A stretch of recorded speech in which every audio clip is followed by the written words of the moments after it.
Hello, Xavier. All right, so what we're doing today, we are doing the Great Depression. How are you doing, Xavier? I'm doing well. Thank you for asking. Hopefully you are as well. Good, good. That's good to hear. That's great to hear.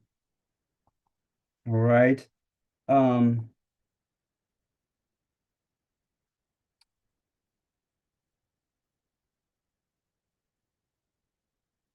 all right, Xavier. So I'm gonna try.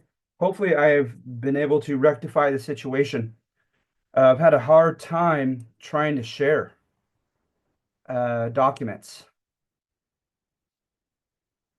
Let's see here.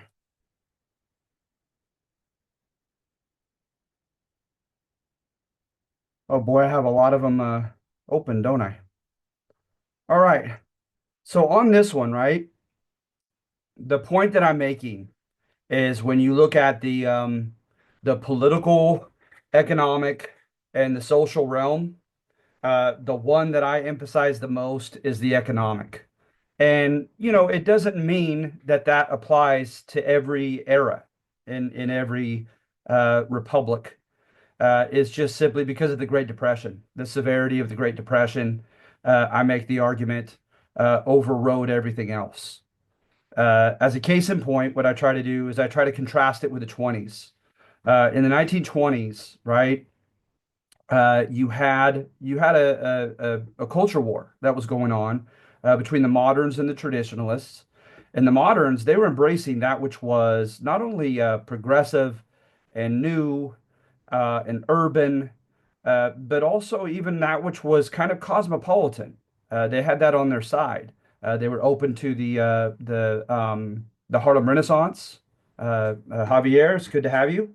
They're open to the Harlem Renaissance. There was it became in vogue to at least in the arts to capture that which was exotic, foreign, different, and it was seen as a good thing. But you also had the conservatives and the traditionalists, right? They had a myriad of different fields that they fought in. And it certainly doesn't mean that they were like a monolithic group, right? That they were all of one substance on the same side on all issues.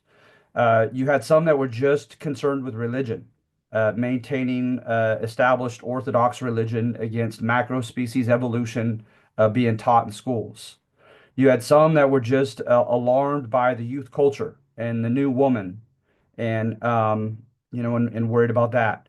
But yes, you also had an xenophobic fragment or segment of the traditionalists, and they were very anti anything that they considered WASP American.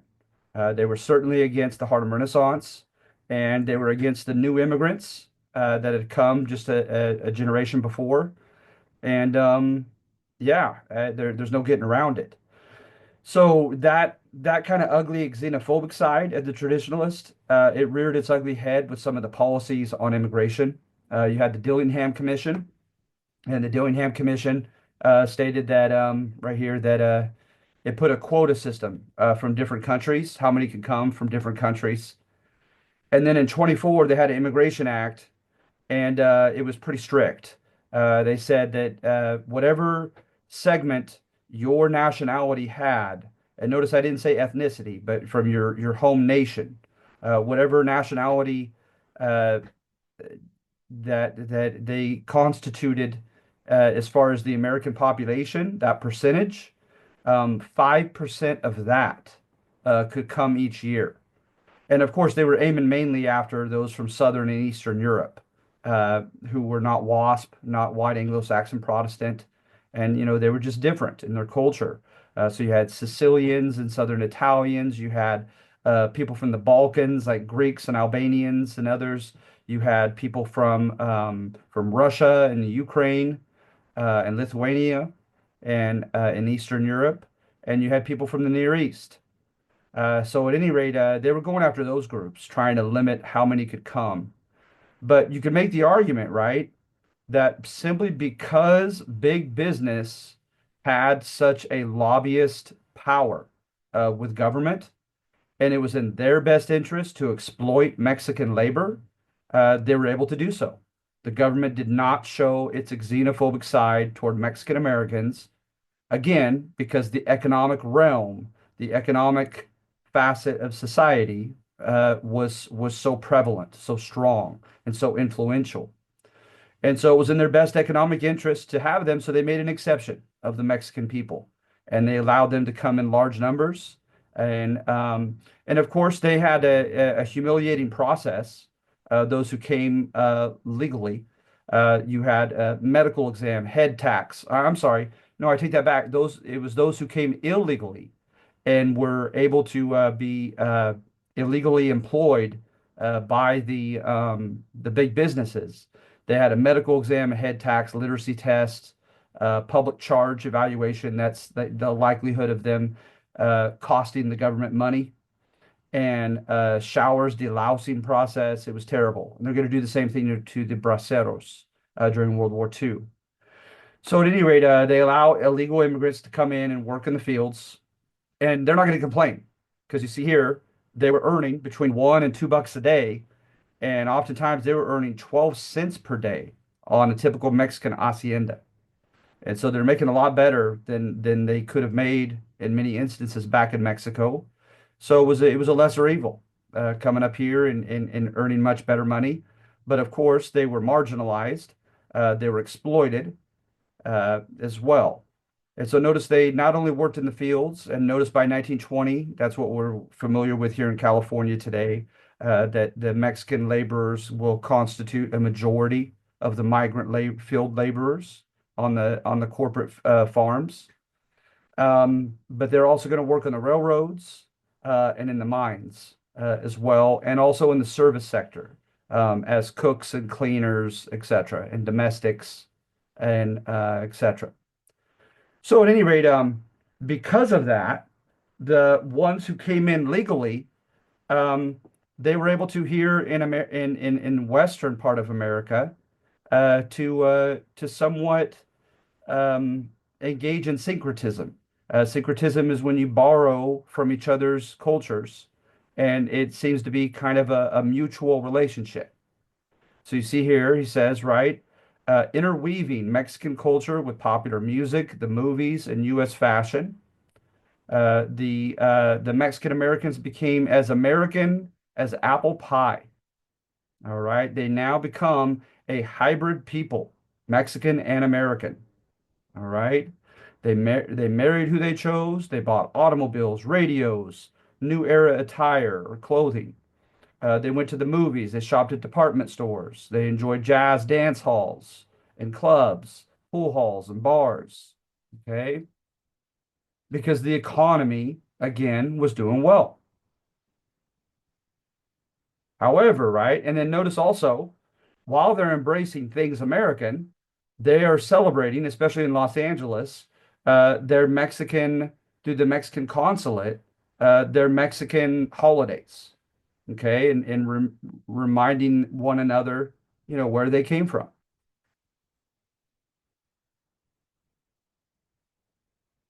And then you have there, they also changed the places to which they arrived. They weren't just changed by things American, but they were changing the Americans here in Southern California, right?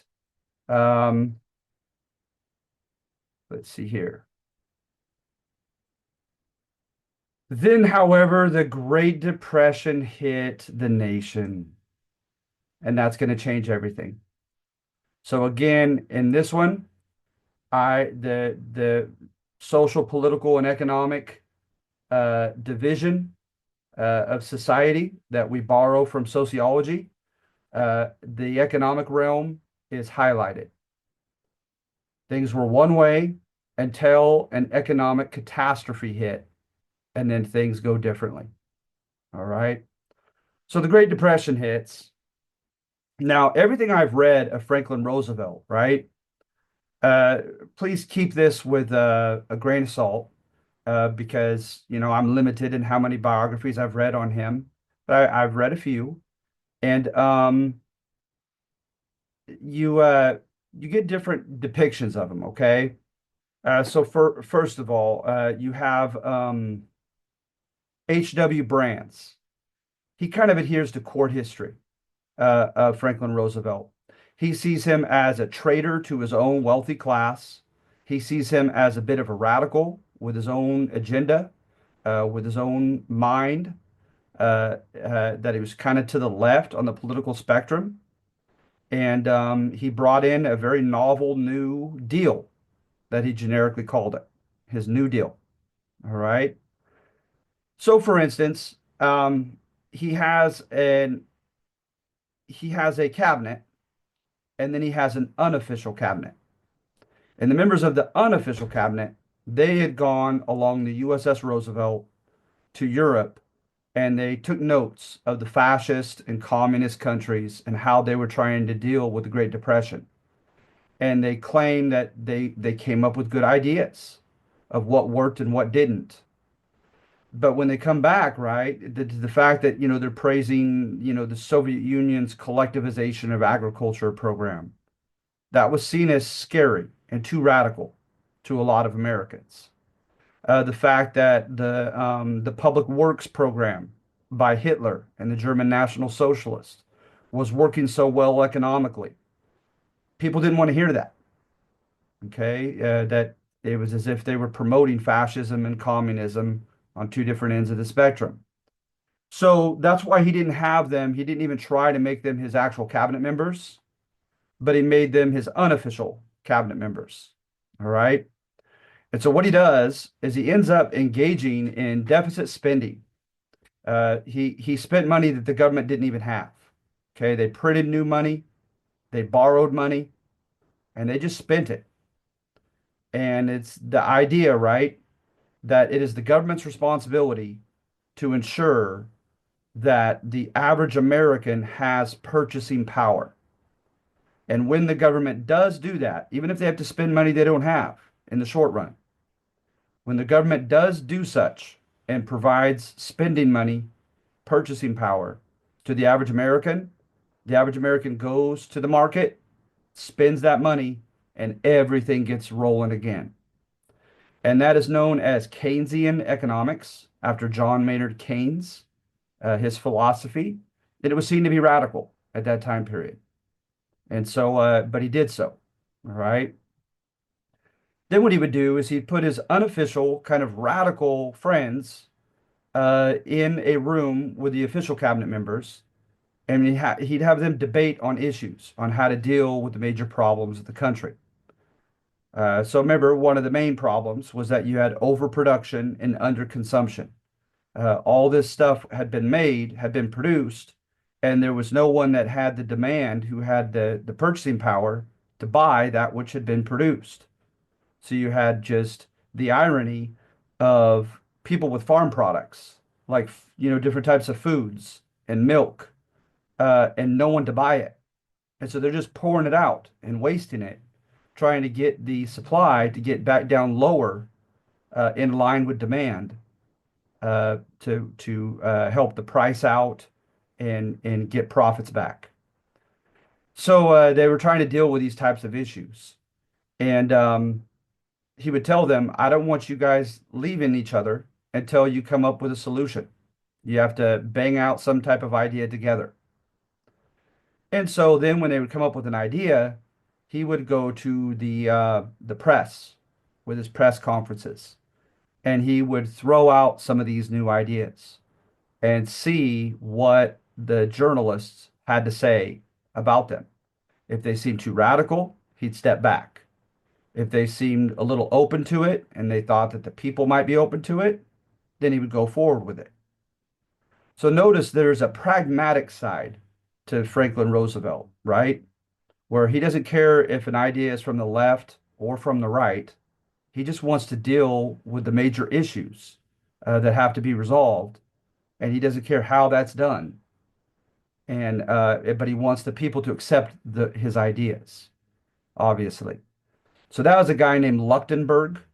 Leuchtenberg's book depicts Roosevelt as a very just uh, pragmatic politician that just was practically oriented. So at any rate, he comes up with certain things that are kind of novel. For one, the public works program. All right. With the public works program, he gets rid of the middlemen. Instead of using private construction companies to hire whom they want, the federal government directly hires in the Works Progress Administration, the WPA. Everything was an acronym. In the WPA, they had 2.5 million at any given time. 2.5 million people directly employed by the federal government to engage in public works. He also had the Civilian Conservation Corps, and he put young unmarried men in military barracks and had them work in forestry work and paid them only a third of what was owed them, and demanded that the other two-thirds went back to their families to give purchasing power to their mothers and fathers and siblings because they were having their board, their room and board, food, etc., taken care of by the federal government. So you had public works uh, uh, programs, and we had never done anything before nor since to that scope and scale. All right. Then what he does is he does the old quid pro quo process of you scratch my back and I'll scratch yours with the big businesses and the banks. All right.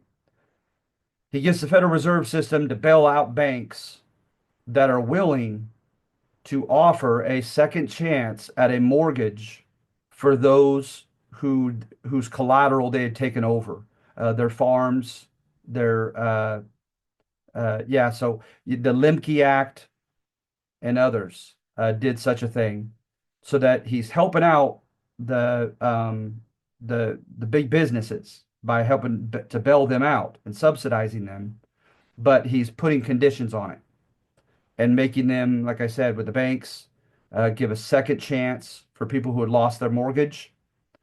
And then with the big industries, what he did was he issued the Wagner Act. And the Wagner Act stipulated that the workers had the right to unionize and collectively bargain for terms. They had a right to minimum wages, workers' compensation if they got hurt, etc. Okay. So it covered all the basics for the workers. And so hence it was called the Blanket Code, Section 7A of the Wagner Act. And so he did that for them. And then in return, he allowed their bosses to fix prices and supplies to try to get the supply and demand ratio back into balance. Then the farmers. He paid farmers to decrease the amount of acreage that they were using to cultivate a cash crop. And he also paid them to switch crops again to try to get supply and demand back in balance. Okay, and he pays the farmers. So looking back at this, right, you think, wow, this is pretty impressive. He also had the Securities and Exchange Commission, the SEC, become the policeman over the stock market because all kinds of immoral and untruthful practices were going on in the stock market, and he wanted to put an end to that as well. All right. So on paper, he yes, he did segregate. He allowed the segregation of black and white laborers in his public works programs. All right. The argument is that I make is that he had in his mind, he prioritized and he kind of threw immigrants under the bus to get his large policies and his New Deal to pass. All right. so that he felt like he had to walk on eggshells in getting some of these things passed. So, with the public works, for instance, he allowed the states and the local governments to carry it out. He gave them the money and the resources, but they carried it out at the state and local level. Well, the state and local officials were racist, and so they did not equally allocate jobs to black and white, to Mexican American. It just didn't happen. All right. And he kind of turned a blind eye to it, allegedly. Then when he paid the farmers, right? He paid the farm owners to cut back on what they were cultivating, to change crops. He did not pay the sharecroppers, the migrant field workers that worked from day to day there. He didn't pay them. He paid the owner of the farmland. So the owner of the farmland, he's getting paid not to farm, or he's getting paid to switch crops. So for a certain period of time, he doesn't need laborers. He needs the land to lay fallow, right? And to replenish itself. And so hence a lot of these farm owners took the money and told all their laborers, all their poor laborers, see you later, guys. I'll need you back eventually, but not for a while. And so when the actual laborers on the farms took a big stand in Arkansas, and they were largely kind of WASP Americans, but they were poor. And when they took a stand in Arkansas, violence ensued. And Franklin Roosevelt concluded that they were rebels and radicals, these farm workers, demanding their pay. All right, that as if they were associated with communism at this time of somewhat, although the war hasn't happened yet, but somewhat of a Cold War that's already brewing up between us and the Soviet Union. So then his oh gosh, what was the acronym for it? His federal, not Federal Trade Commission, his federal, um, oh gosh, I'm sorry, I'm drawing a blank on, oh, the Industrial Recovery Act, his IRA. That's when, remember, he allowed the business owners in the main industries in the cities to fix their prices and fix their supply and to collaborate with each other in violation of the antitrust law in return for covering the blanket code for their workers. Well, most of the industries that were covered under the IRA uh, were not industries that employed Mexican American laborers or Mexican immigrant laborers. So such as, right, like canneries and things pertaining to agricultural production.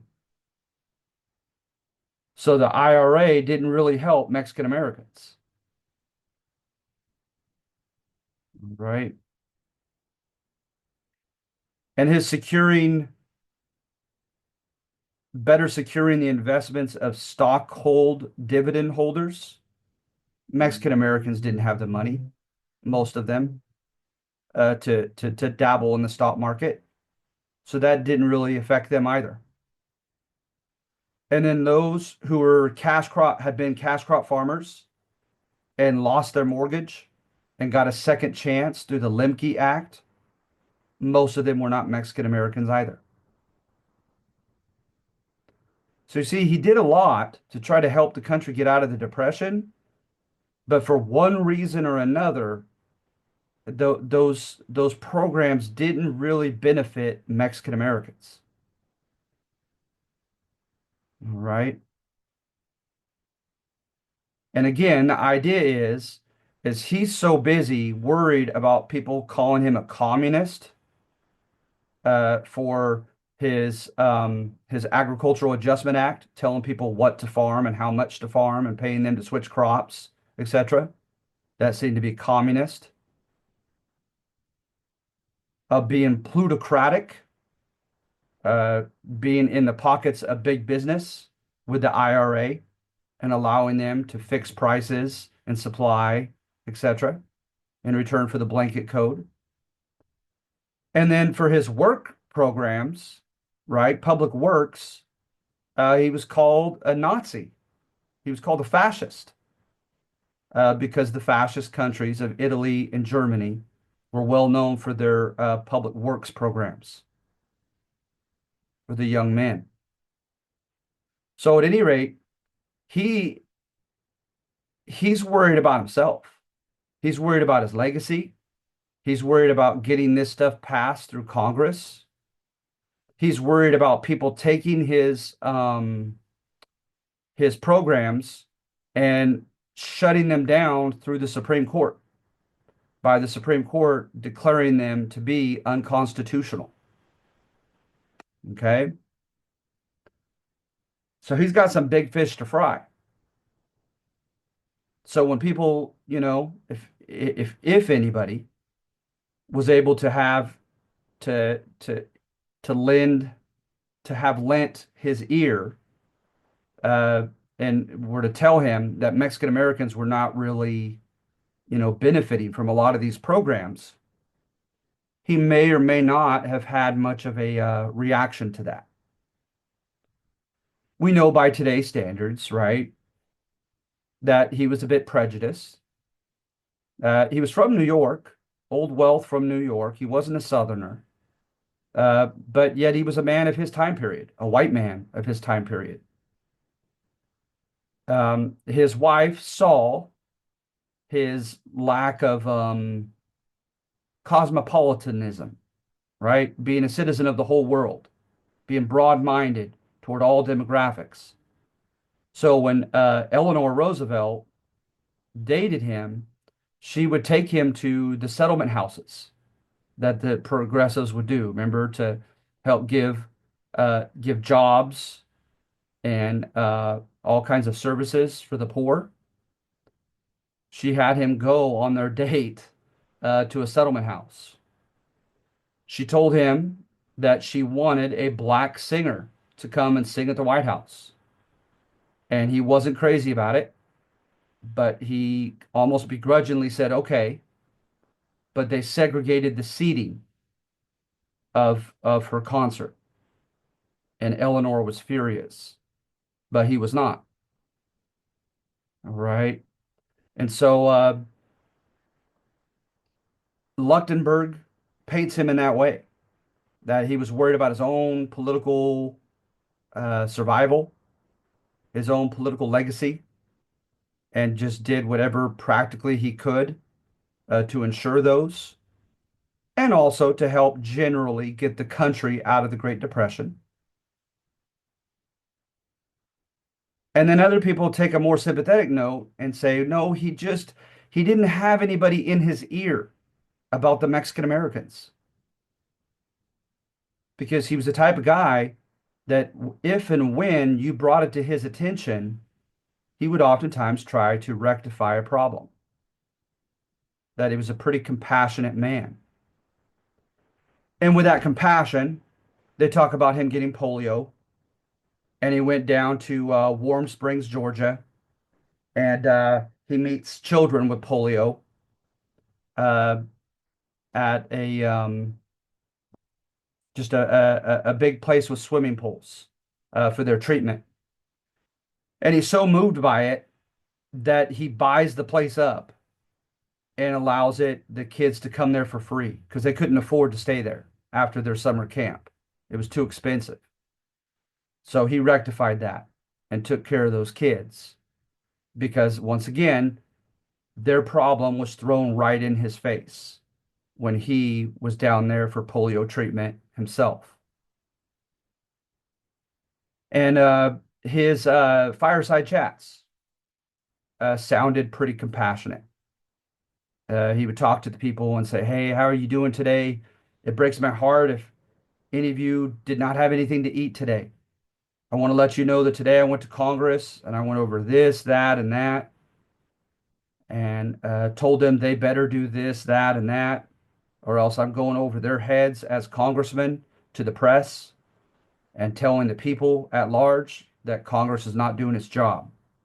So he tried to apply a lot of pressure on Congress to get these New Deal organizations and programs into effect, right?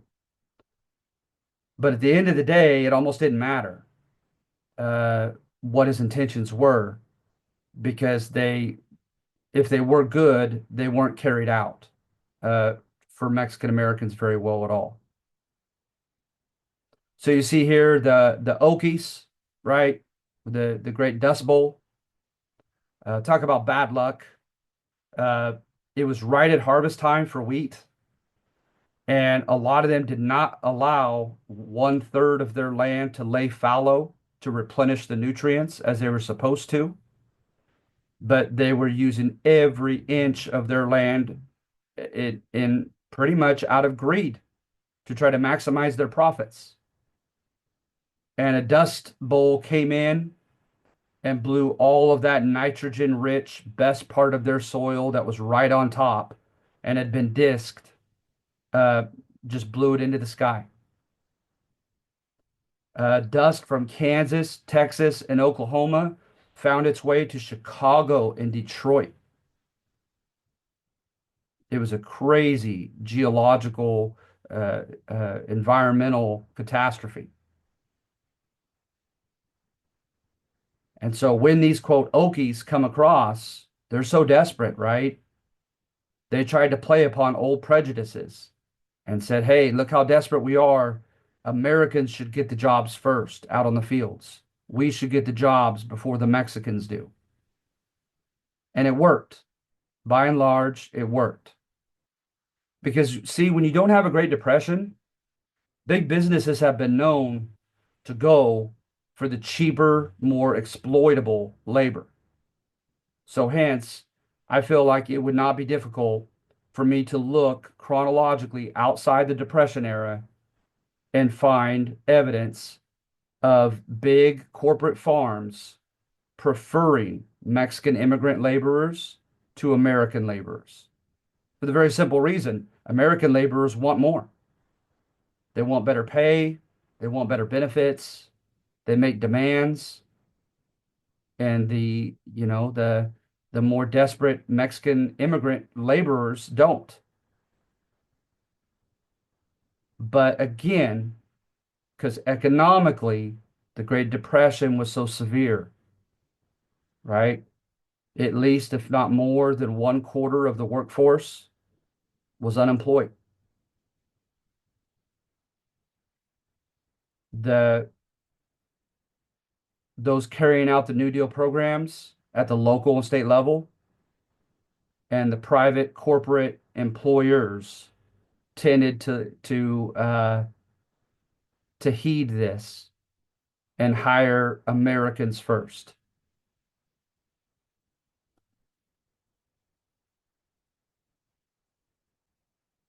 Right? So, like I say here, the regional levels where they actually implemented the New Deal program, they gave it a racist touch.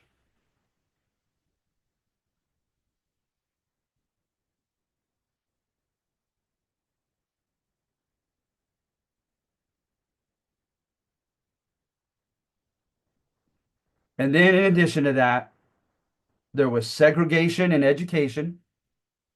We're going to go over that more pretty soon. Look at this. While well over 80% of teachers of Anglo schools had bachelor degrees and credentials, only 46% of the teachers in Hispanic schools had a bachelor's. So it's not just that they were separated. You don't have Lyndon B. Johnson yet and his Great Society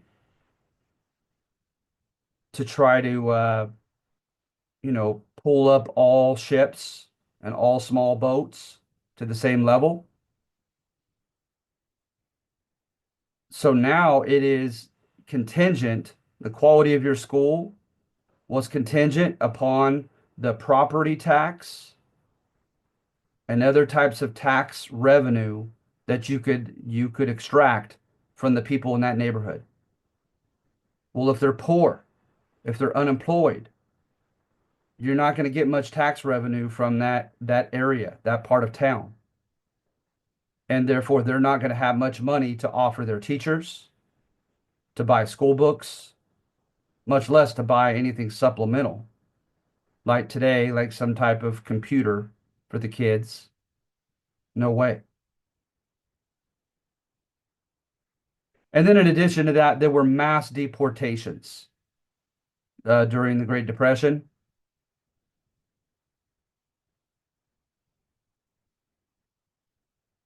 Let's see here. Look at this. During the Depression, agricultural wages in the Imperial Valley. That was a big spot right above LA, right as you're starting to come back through the Grapevine. The Imperial Valley of Southern California fell from 35 cents an hour in 28 to only 14 cents an hour in 33.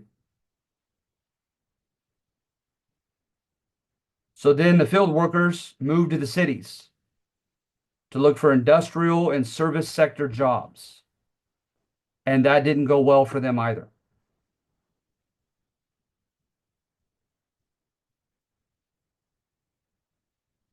Unemployment rates were already higher for Latinos than for other demographics, but they still were seen as a threat. So then, when the local government passed the Alien Labor Act, which prohibited companies doing business with the government from employing aliens or immigrants, non-citizens, then local officials began giving preference and welfare allocations to the American born.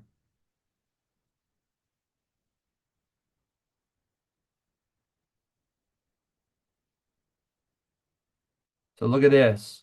Whether it was forced or was by choice, approximately 500,000 Latinos returned to Mexico in the 1930s. And look at this. As many as 60% of them may have actually been born in the United States.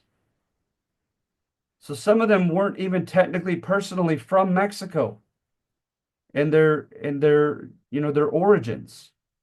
And I don't mean their ethnic origins or their traditions, but I mean just actually biologically born in Mexico. 60% of them could have been born in the US, and yet they still were either forcefully and wrongfully deported or they chose to go back to Mexico. That's crazy.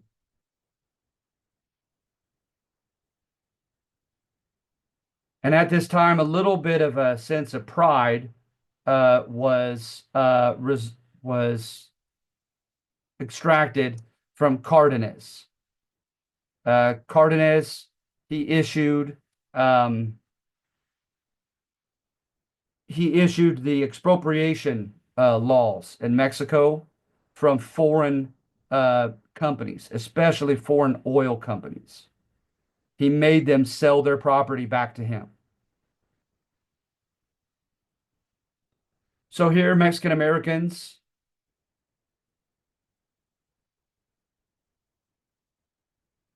they had their own press, they had their own establishments and their own enclaves in the cities, relied upon their own people for as their business clientele. They led boycotts against segregation, like at swimming pools, some of which worked. You see here, both of which reversed their policies. And then they formed LULAC, League of United Latin American Citizens. And with LULAC, it's going to be the equivalent of the NAACP. All right. That had been formed in 1905 by African Americans. They're going to fight for the rights of Mexican Americans in the courts.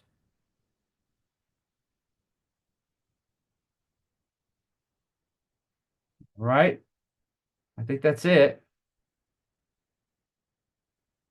That's President Franklin Roosevelt.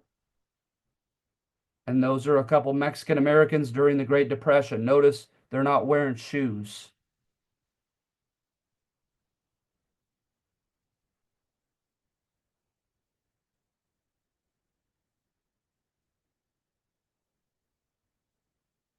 All right. Do you guys feel like I did sufficiently well as far as just kind of familiarizing you with what I intended to do, what I intended as my main idea? Okay, thank you guys. I appreciate that. Appreciate that. I know sometimes, I sometimes it takes away from the joy of doing history when it's kind of the same old thing, right? Of just a certain demographic and they face discrimination, and then of course you want to give them credit for their agency of trying to fight back, but it's kind of the same old, same old.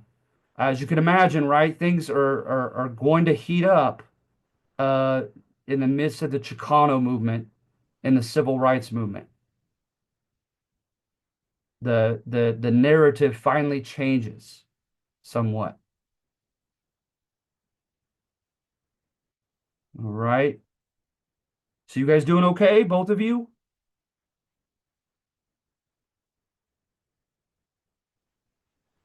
I hope so. I hope so. All right. And so if you guys don't have any other questions, I was going to go ahead and let you go, okay? I hope you guys are doing okay. You guys take care, okay? Thank you, Xavier.